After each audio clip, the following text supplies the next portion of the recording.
Yo, Alex here. This is the Xiaomi 13. It's not really a new phone anymore, but I recently got my hands on a used unit and just wanted to share some of my quick thoughts about the device. First of all, the hardware is pretty great.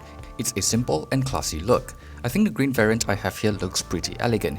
It has a flat display which I prefer, and the bezels are not just thin but also quite even across all sides, which looks great. It has IP68 and wireless charging as well, which is nice, but it's still using USB 2.0, which is a bit of a shame, and haptics are just okay.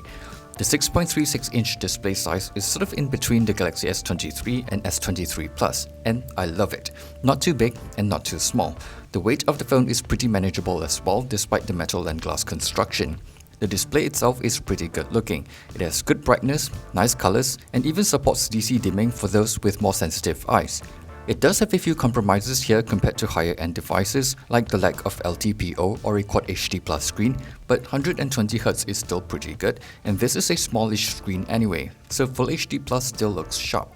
The only thing I'm not the biggest fan of here is just the fingerprint sensor's position, which is a little low for my taste, but at least it still works well and can even function as a heart rate sensor.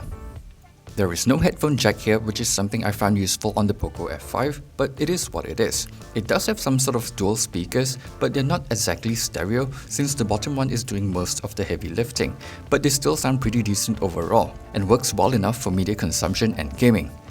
The Xiaomi 13 is using the excellent Snapdragon 8 Gen 2 chipset, so as expected, it performs really well for day-to-day stuff and simpler games. But for more demanding games like Genshin and Honkai Star Rail, it doesn't seem to perform as well as something like the OnePlus 11.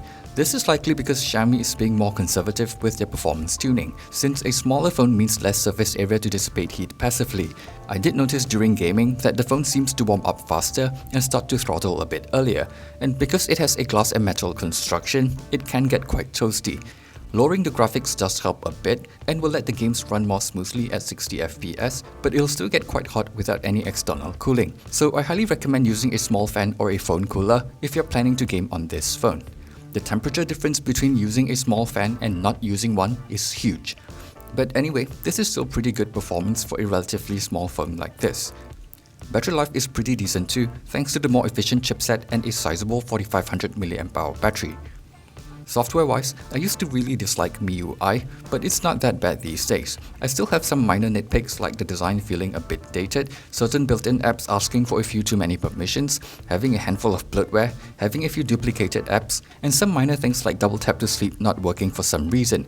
But on the whole, it's pretty usable for the most part with a lot of useful features and customization options built in.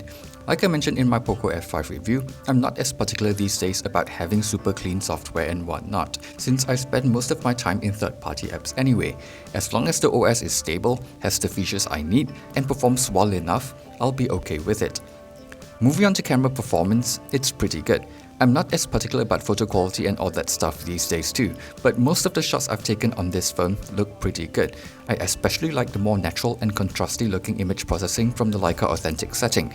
The secondary ultra-wide and telephoto cameras are both pretty decent too, especially the telephoto.